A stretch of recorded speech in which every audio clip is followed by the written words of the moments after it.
Olá pessoal, quero fazer uma grande pergunta para você. Você sabe o que é teatro cristão? Não sabe? Então fica ligado que eu vou contar para você. O teatro surgiu aproximadamente 2000 anos antes de Cristo. E nessa ocasião, as pessoas, os nobres que apresentavam teatro, se uniam para contar histórias sobre o maniqueísmo. Mas o que é o maniqueísmo? O maniqueísmo é a diferença de você fazer o bem e ir para o céu e fazer o mal e ir para o inferno. Isso era baseado em contos que um profeta chamado Manes, da Grécia, fazia às pessoas, contava essas histórias através da crença que ele tinha, que realmente tem muito fundamento até os dias de hoje, baseando-se na história. Diferente dos dias de hoje, o teatro era apresentado em 5 dias. Ele era dividido em 5 partes: prólogo, párodo, episódio, estásimo e êxodo. Para você compreender melhor, eu vou compará-lo com uma novela. O que é o prólogo? O prólogo seria aquela chamada que é feita antes de começar a sequência das apresentações da novela. Então era um coro inicial que entrava numa arena e cantava o que ia acontecer.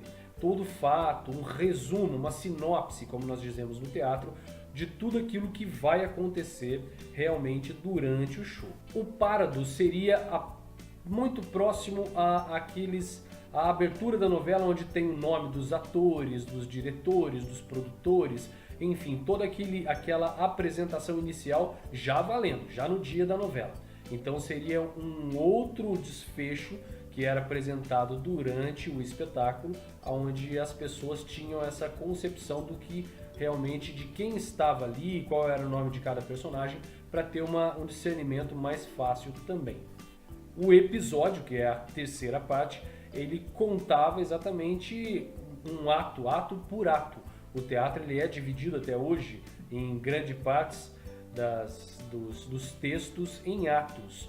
Existe o ato único também, quando é um ato só, mas ele normalmente é dividido em atos, que seriam mais ou menos como os capítulos das novelas, de melhor compreensão para você. O estásimo, que é a quarta parte, seria exatamente como um comercial de televisão, e foi ele o grande causador do problema no teatro, e depois houve a necessidade da entrada de Cristo para que realmente tudo fluísse melhor. E o êxodo, que é o canto final, é como se fosse o último capítulo da novela, aquele encerramento depois do fim que vai apresentando. O êxodo seria o canto de encerramento, onde iria fazer-se o desfecho do espetáculo. Como eu disse para vocês, o estásimo, a parte do intervalo, ele era literalmente um intervalo. Porém, como eu também já disse, o teatro era apresentado em aproximadamente 5 dias. Nesses 5 dias, os atores ficavam apresentando, se cansavam, saíam de cena depois do ato que eles apresentassem e ficavam 2, 3 horas fora. E o público que estava assistindo, que iria até o teatro assistir, ficava lá numa ociosidade. Tiveram uma grande sacada de colocar prisioneiros de guerra para poder entreter o público, muito parecido com aquilo que passou no filme Gladiador, do Russell Crowe. Então eles colocavam prisioneiros para lutar contra leões e passou a ser também uma das melhores atrações. Porém, muitas das pessoas estavam lá assistindo com prisioneiros e falavam: poxa, meu pai tá ali dessa vez. Eu gostei quando foi o meu vizinho, porque eu não tenho nada com ele, mas quando foi meu pai, meu irmão, meu tio, enfim, algum ente ou alguma pessoa que eu tenho estima, ou até mesmo pessoas que viram a mortandade e mesmo não sendo parentes, se compadeceram, começou-se a ter alguns tipos de protestos e manifestações contrárias ao significado do teatro. Por que tem que haver isso? Então é melhor parar de vez. Então foi exatamente isso que aconteceu. A religião na época começou a condenar o teatro a ponto de chamá-lo de arte maldita.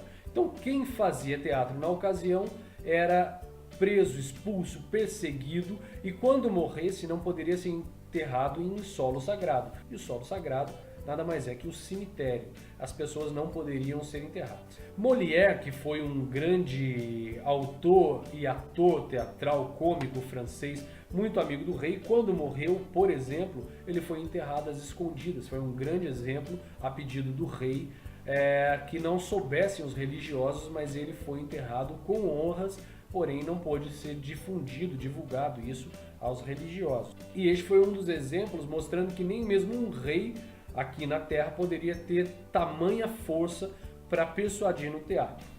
o teatro começou praticamente a ser instinto, aonde aconteceu o quê? Veio Jesus para a Terra. As igrejas, as religiões, as pessoas e o cristianismo começou a se formar com muito apoio do teatro em toda a sua estrutura, conscientizando as pessoas como eram lá nos primórdios, contando a história do humanis, né, através do maniqueísmo. Então, o Cristo começou a ser pregado através do teatro, sendo isso uma ferramenta que faz com que quem assiste sofra um choque diferente de ouvir sistematicamente todos os domingos, como acontece hoje, uma pregação convencional, aquela que talvez não choque tanto pelo mecanismo que nós como humanos temos. Nós, quando vamos dirigir um carro, por exemplo, nós engatamos a primeira, passamos numa lombada na segunda, engatamos a terceira, se tivermos que reduzir, colocamos novamente na segunda, isso sem pensarmos no que nós estamos fazendo, porque é mecânico. A nossa rotina nos faz mais mecânicos, então isso faz com que realmente aconteça muito disso nas igrejas. E hoje nas igrejas nós vemos pessoas que estão muito mais vazias. Com isso, o teatro ele é usado também como uma ferramenta muito grande. E Jesus Cristo também salvou o teatro, como tudo que ele fez para que o teatro realmente tivesse uma grande força, um grande poder para ser levado para as pessoas. Então, muito obrigado, espero que tenha gostado da história. É uma história realmente baseada na humanidade e que mostra a força de Cristo acima da força de qualquer rei, para mostrar que o teatro realmente é funcional e servirá para abençoar a vida de muitas pessoas. Um grande beijo para você, fica com Deus, até a próxima.